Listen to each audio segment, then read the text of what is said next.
A veteran of the Bloomington Police Department tried to help some acquaintances caught up in what he thought was bogus accusations. The officer is now out of a job. Have the details coming up on WGLT's news magazine, Sound Ideas.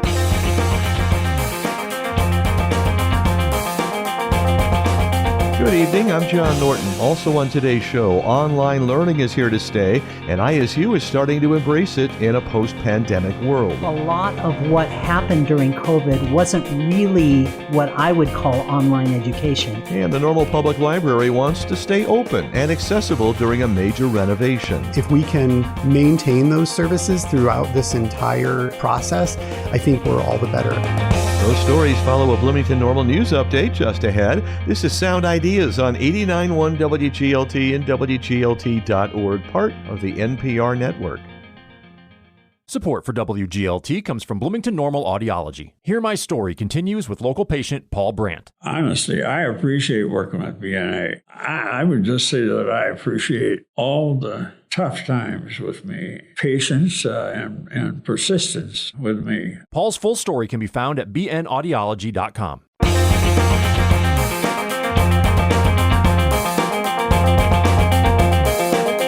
From the campus of Illinois State University in Normal, this is WGLT's news magazine, Sound Ideas. Good evening, I'm John Norton. A sergeant with the Bloomington Police Department is out of a job.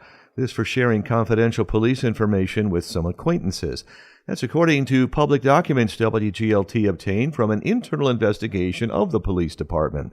WGLT's courts correspondent Edith Brady-Lunny now joins me in studio to talk about this. First of all, Edith, thanks for coming in again today. Nice to be here. Let's get to this. Ty Carlton is who we're talking about, a veteran Bloomington police officer. He's been on the force for 21 years. That was before he was fired on January 30th, that is. But in your story, you explained the reasons he was let go. But the story behind all of this, as best I can tell, it's complicated, right? It's a very complicated story. It's complicated from a disciplinary standpoint within the department, and it's complicated from a personal standpoint as well for Carlton and his wife, Wendy. The department laid out 40 violations of city and departmental rules that he is accused of breaking. It all started about a year ago when 4 vials of fentanyl were reported missing from a doctor's office where Wendy Carlton, that's Ty Carlton's wife, was working as a nurse anesthetist with 2 people. And they were named Jadlyn and Cassie Lacey. Yeah, and according to your story, the Laceys were suspected of taking the drugs, and the Carltons were convinced of their innocence. So the officer, Carlton, worked behind the scenes to keep tabs on the investigation and then provided police reports on the couple. Do I have that right? That's right. That's what the internal investigation turned up as evidence against Carlton. His actions didn't come to light until the Laceys were suspected of a second crime. And this one involved the theft of about $16,000 from their new employer, a company called Blue Wave. When police searched the Laceys' cell phones after they arrested in July, they found a large number of text messages that were exchanged between Carlton and the Laceys. They also found images of some of those police reports. Oh, wow. So what did Carlton tell his supervisors after they started looking into all this? Well, Carlton maintains that he did not consider the Laceys to be suspects in the drug case. During that time, he was sharing information with them.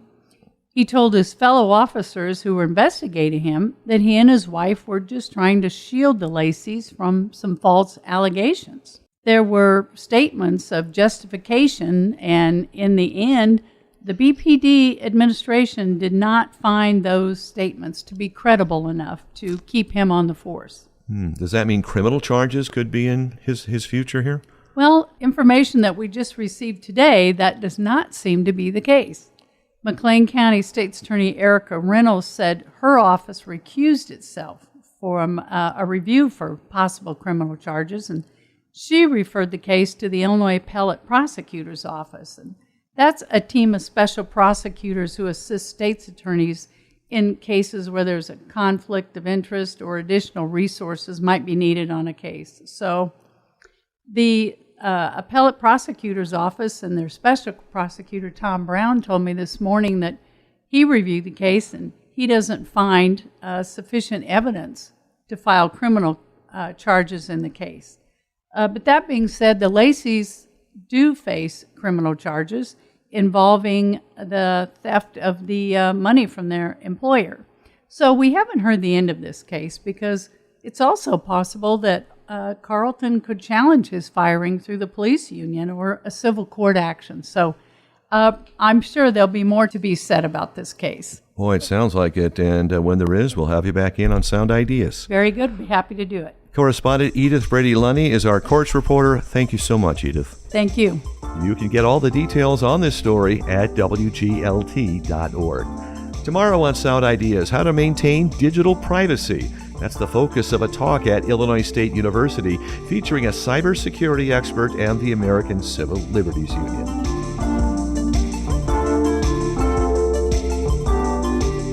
Wages are up, growth is up, so too, though, are prices. The political economy of this moment. Next time on Marketplace.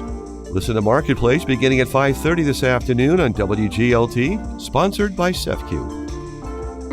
Nurses say they are overworked and are asking lawmakers to limit the number of patients in their care. They also think that would help with the country's nursing shortage. I'm one of those nurses who would return to the bedside full time, and so many of my coworkers that have left would join me. But what do hospitals say? Find out tomorrow on Morning Edition from NPR News. I'm co-host Dave Martinez. Join us for Morning Edition weekdays from 4 to 9 a.m. on WGLT. Stories and conversations around Bloomington, Normal, and McLean County. This is WGLT's news magazine, Sound Ideas. Contrary to popular belief, online learning hasn't faded entirely after the COVID-19 pandemic. WGLT's Lindsay Jones reports on how online courses are becoming a part of higher education strategic plans ahead of a looming drop in students. If you were in school yourself or were the parents of school-age kids, then you probably remember well what it was like when education shifted entirely online back in 2020. Efforts to curb the spread of COVID-19 led schools across the country to close their doors and move learning to online platforms only. And if you remember all of this, then you probably remember the dialogue surrounding it too. Lots of talk about getting quote-unquote back to normal.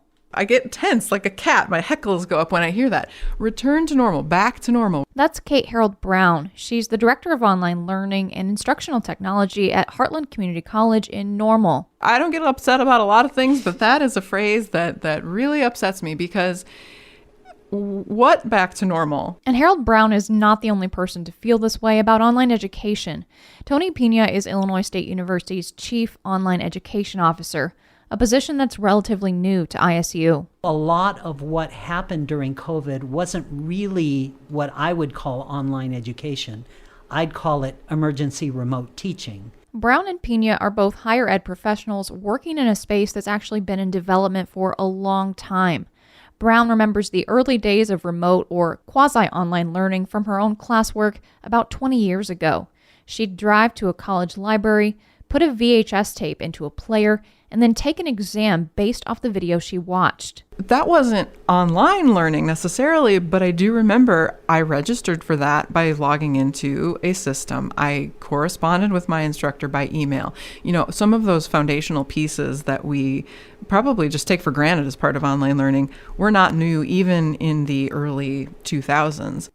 Pena's experience with online learning goes back even further. I've been in the field of educational technology for a long time, since 1987, and I started working with distance education, with video conferenced education 30 years ago, and built my first online class in 1997. All of this is to say that forms of online or remote learning have been in development for decades. And for all of the talk of a so-called return to normal, online classes have remained a consistent holdover from the days of fully remote learning 3 and 4 years ago. At a national level, the numbers bear this out. Data from the Federal Department of Education in 2022 showed that 54% of college students were taking one or more courses online. That's a nearly 50% jump from 2019. ISU's Tony Pena says the percentage of college students with at least one online course had been growing about 2% every year since the 2000s, before it rocketed recently. We would have expected it to be about 43% of students, but it's 10 points higher than that. And that was due really to a spike that occurred during the COVID years. At Heartland Community College, Kate Harold Brown says 45% of students there are taking at least one online class, suggesting a continued demand. If students didn't want these courses, they wouldn't be enrolling in them even if we offered them. So yes, students definitely want that online experience. At ISU, the percentage of students with one or more online classes is pretty low, around 4%. Here's Pena again. ISU has been very successful at being a university for what we would call traditional students. Students who are here to study full-time, students who either live on campus or live close to campus and are going to spend their time here. Like many other higher ed institutions, ISU is preparing for an eventual drop in potential students. The term for that phenomenon is enrollment cliff. It refers to when the number of graduating high schoolers begins to drop sharply in 2025, a byproduct of lowered birth rates starting in 2008. So instead of online learning fading out after a return to in-person classes post-COVID, some colleges and universities are leaning into it, seeing it as an additional source of revenue.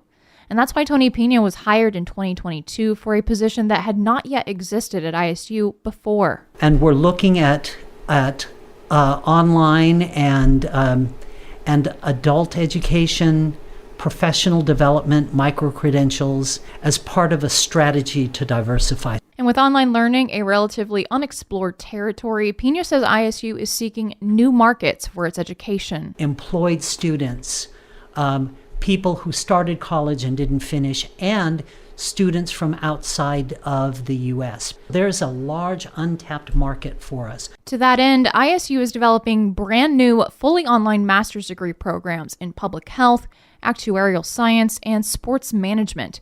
Pena says it's easier to develop master's programs, which is why that's where ISU is starting, but eventually it may expand to some fully online bachelor's degree programs as well. Professional certifications and micro-credentialing programs are also being developed. At Heartland, Kate Harold Brown says access continues to be an emphasis for the community college that serves 3 counties. But I think when you're talking about education, there's a commitment that you make to your students that you will meet them where they're at.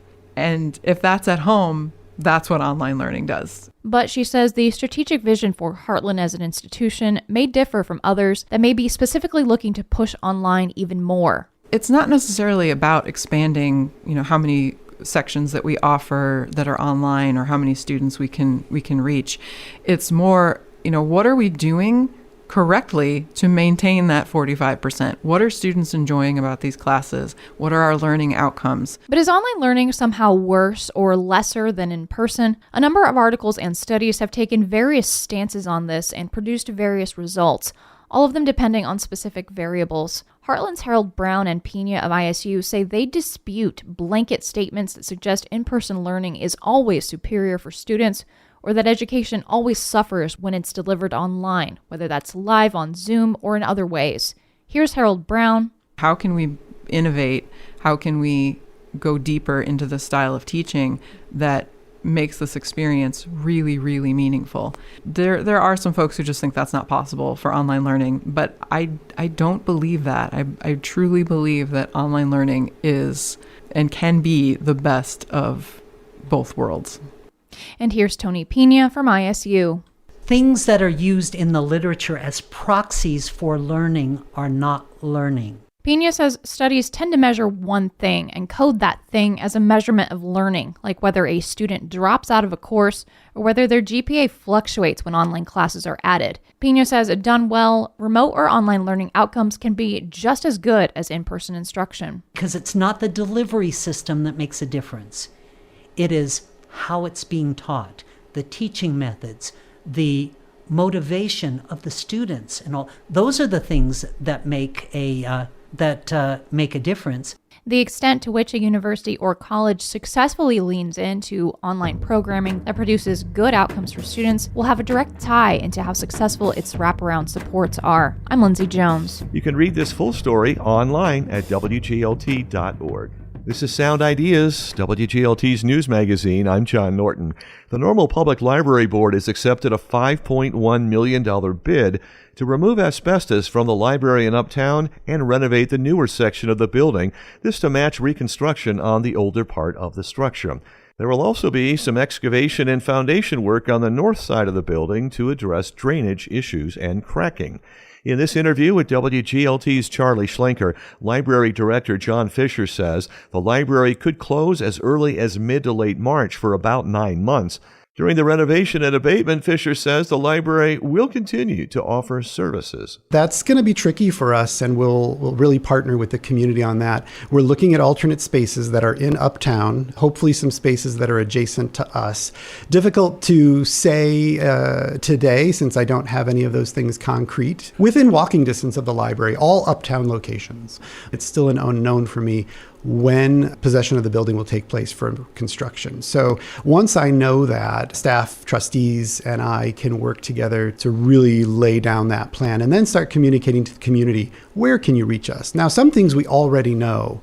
We've been planning alternate locations for programs for quite a while, just as a backup, just in case. So sort of like we did for the pandemic, we were in the public parks. We were in Town of Normal buildings at the Community Activity Center. We continue to partner with many of our partnering organizations, ISU included, the Illinois Arts Station, the Bloomington Public Library, various organizations that will support us. And it's interesting to note, when Bloomington started their renovation about 2 years ago, we were a partner for them. And in fact, we held a Spanish-speaking book club in our facility for them. So I can see partnerships like that increasing again over the next year. Where are you going to put the books in the meanwhile? Yeah. So that's going to be tricky for staff too. We're going to be shuffling a little bit. So we will empty out the 70s building so that it can be gutted and abated. Once it's renovated, we can start to move over to that facility and empty out, to some degree, the 90s building so they can put in new carpeting and wall coverings and lighting. So most of it won't go off-site. That's the plan. We do have a facility in mind where, and I believe an agreement set so that we can store some books should we need to. We will be boxing up a portion, but a very small portion. Our collection is somewhere around 190,000 items. I would estimate close to 10-15% of that we may box. What kind of in-person services adjacent, as you said, to the existing structure would be possible? You mentioned the programs, but what other services? Right. The adjacent services we hope to offer are those most critical. We see community members needing to have access to Wi-Fi, needing to have access to a computer, online applications, communication, social media, email, and we want to continue to offer those services. I believe it will be limited, but if we can maintain those services throughout this entire process, I think we're all the better. And then, of course, book pickup. We'll be able to gather materials for any community member that's looking for a hold. We'll still have our interlibrary loan in play, so we should have delivery Monday through Friday, just as we do. And as those materials come in, we'll notify the community when and where they can pick those items up. We'll do curbside, just as we do today. We'll do browser packs, just as we do today, and perhaps that will increase as it did in 2020. So we're really excited to offer those services in different ways. Oh, I didn't even mention printing services, faxing services, scanning services. All of those services we hope to continue to offer in a very smaller adjacent location. And we really hope to have a spot where we can have the daily newspaper and the magazines or a small portion of the magazines that we carry for folks who want to come in and just do a little reading. This is Sound Ideas. I'm Charlie Schlenker. We're talking with John Fisher, the director of the Normal Public Library. Your staff will have periods of intense activity and during construction a lot of downtime. What are you going to do with them? What we'll likely see is that even though the amount of programming might remain the same, the fact that it's off-site sort of increases staffing needs. So we'll probably be sending part-time staff out with our librarians as supports. I think there'll be a lot of communication between buildings, and we'll need to have some sort of conveyance system set up. We've talked about ways that we can get books from the shelf over to whatever location that may be, and then ultimately in the hands of the community. We don't anticipate any layoffs of part-time staff. We don't anticipate any need to cut staff for any reason. That said, as staff leave the library for their own reasons, it's possible that we don't replace them right away. The Library Foundation has committed $250,000 to a special project, the reworking of a portion of the upstairs into a makerspace. What will the foundation contribution go to? I think the ultimate cost is very near the amount that was generously donated from the foundation to the library for this project. Their commitment to support the library and all that it does really is unwavering, and this gesture is appreciated immensely. This makerspace will not be unlike makerspaces that we see in other libraries, even on university campuses here in town. Of course, we don't want to just duplicate and replicate what's happening here. So staff are very careful to examine what's happening on the university campus here at ISU, at Wesleyan, what Bloomington Public Library will be doing in their maker labs, and we'll want to augment for the community services that we offer. We already offer quite a bit in terms of 3D printing, in terms of access to sewing machines and Cricut machines, so all of that will increase. And then we'll look at other devices, technology, and this space. Like what? Oh, well, laser engravers, maybe laser cutters, emerging technologies for makerspaces, but I think we also want to continue to focus on makerspace activities and makerspace technology that is a little more traditional and a little less advanced, so that we can address the needs of our entire community, including children and teens. So that means 3D printing. There are a variety of levels of 3D printers, ranging from simple plastic accretion to titanium granules and lasers. Where is your sweet spot in that continuum? Yeah, I think that's an unknown, but staff are looking at those options. Right now, it's all additive. We're just doing very simple 3D printing with PLA filament. I think we're looking at sublimation printers, but that is yet undecided. And that portion is coming up really rather quickly for us to decide. We'll work with the design team that we've been working with thus far on furnishings for the library and items like what the makerspace will have. That's Normal Public Library Director John Fisher talking with WGLT's Charlie Schlenker. This about the $5.1 million asbestos abatement and renovation project. The library will pay for the work with reserves and up to $2 million in debt funded by the property tax levy over 10 years. That has already worked into the existing levy. And that's Sound Ideas today. WGLT's news magazine is made possible in part by Bloomington Normal Audiology. I'm John Norton, story help from WGLT's Charlie Schlenker, Lindsay Jones, and our courts correspondent Edith Brady-Lunny. Ryan Toohey edits Sound Ideas. This is 89.1 WGLT and WGLT.org, Bloomington Normal's public media, part of the NPR network.